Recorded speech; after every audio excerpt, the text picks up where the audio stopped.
Welcome everyone, it's Andy LaCivita, founder of Mile Walk and the award-winning author of The Hiring Prophecies and Interview Intervention, coming at you with this week's webisode of Tips for Work and Life. And whoa, do I have a fun one where I'm really going to help you put some power into that resume with 8 great tips to prove your value in your resume. Now, before you cut out on me, all you that aren't looking for a job, this post very accurately could have been titled 8 great tips to prove your value to your employer. Because let's be honest about it. How many times do we have to remind our own employers of our awesomeness? I don't know about you, but my guy, I seem to need to remind him every day because he can't remember a thing. So I hope you stay with me here because I'm really going to teach you how to punch it up. Now, I want you to think about the problems and what's occurring. I mean, I understand you have an idea what the problems are. You're not getting called back. You're sending your resume out there. You're not getting people to call you back. And I've talked in a number of other posts about what's actually happening and why you're having these problems. Recruiters or people that are reviewing your resume are inundated with a flood of resumes. And if they're not inundated with a flood of resumes just for your particular position, each person who's reviewing that is probably reviewing your resume is probably looking at resumes for 20 different positions. So they have this entire aggregation of all these resumes that they're looking at. So trying to get through them quickly. I've talked about how they go through them in 6 seconds or so. They're looking for keywords. Many of them are untrained. They're not really sure very effectively how to look at the resume, but they do notice power when they see it. They do notice an impact player when they see it. So how do we get that impact into your resume? Before we go into that, I have a couple of housekeeping items here. Number one, I have shot some other videos on resumes, which I mentioned. I would definitely, if you have not looked at my video on how to build your ultimate professional resume, I would definitely check that out because that goes into the layout that I recommend that you have. I also have talked about how recruiters look at your resume and how you need to get it noticed within 5 seconds. So those are great ones to check out. The second thing is, I am so confident that I can improve your resume if you follow this video and think about these stimulators, these tips I'm going to talk about, that for anybody who hangs in with me in this video, toward the end, I'm going to have a contest that if you can stump me, I will give you a complimentary, I will give you a free resume course that I offer, a course and a workshop. I will give it to you free. Actually, wait, forget that. If you can stump me, and I'll tell you how you have to do that, I will give you the resume course and any other online training course that I have on the Mile Walk Academy. So that'll really sweeten the deal. I'm feeling generous today. I want it to be fun, and I really want to help you. So let's talk about those 8 tips. When you think about what employers care about and who makes an impact in their organization, no matter what your job is, and I think this will work for 99.9% of you out there, if you think about these 8 items, I guarantee you'll be able to come up with some powerful statements. So let's go through them. Number one is revenue generation. So companies, they love people who generate revenue for them. So if you're in sales, or whether it's in field sales, outside sales, sales management, or whatever, if you are generating revenue, if you are generating profits, if you are generating new customers, so you're actually the person responsible for acquiring the customer, think in those terms. How many dollars sold? How much in profit? How many new customers? And so on. That's one great way to think. And I realize not everybody's in sales, but let's run through these because I got a little something in here for everybody. Number 2, market or brand awareness. So maybe you're not in sales. Maybe you're more on the marketing side. Maybe your job is to make it so that the rest of the world simply knows where to go when they need your product, your service, whatever it is that you offer. There's 8 or 9 different ways to market something. Maybe you're any one of those people. Are you creating a better known brand? And it could be anything. You could measure that in any way, shape, or form. Are you getting more calls? Are you in content marketing? Are you putting stuff out there on the internet where you are acquiring email addresses from people who are interested in your stuff? You can look at those kind of things. That's brand awareness. Google Analytics, if you've done something to improve your website traffic, That's brand awareness. You could look at, is the traffic increasing? So there's many, many different ways just that you could look at where you're increasing your own market awareness. Number 3, leads or customer attraction. So think about this. You might be an inside salesperson whose job is to reach out to the world and try to get people interested in your business, but then you might pass them along to a salesperson or somebody else to close the deal.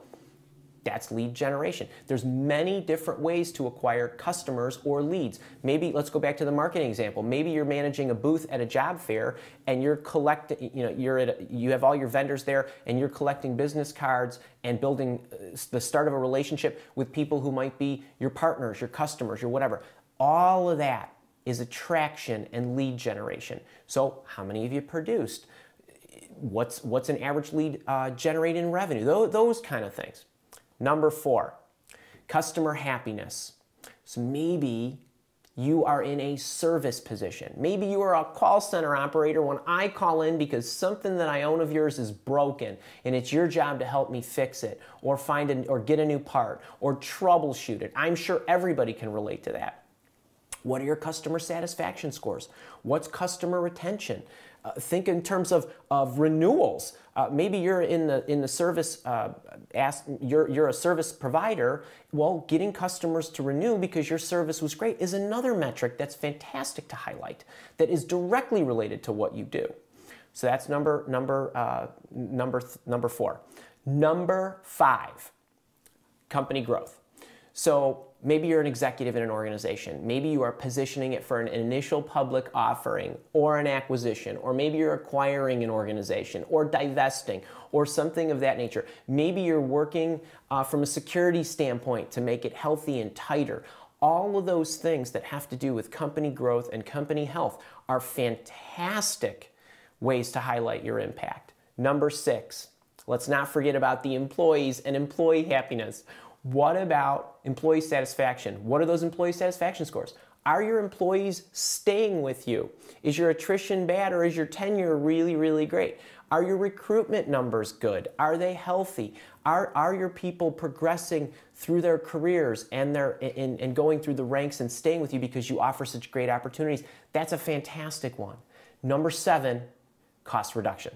So think about it. Did you do anything to save the company money? That could be anything. It could be optimizing a system that makes you run more efficiently. It could be reducing expenses, anything that saves money. Things that you do faster saves money. Things that reduce time to do something saves money. All of these things are directly related to a lot of what people do in their jobs.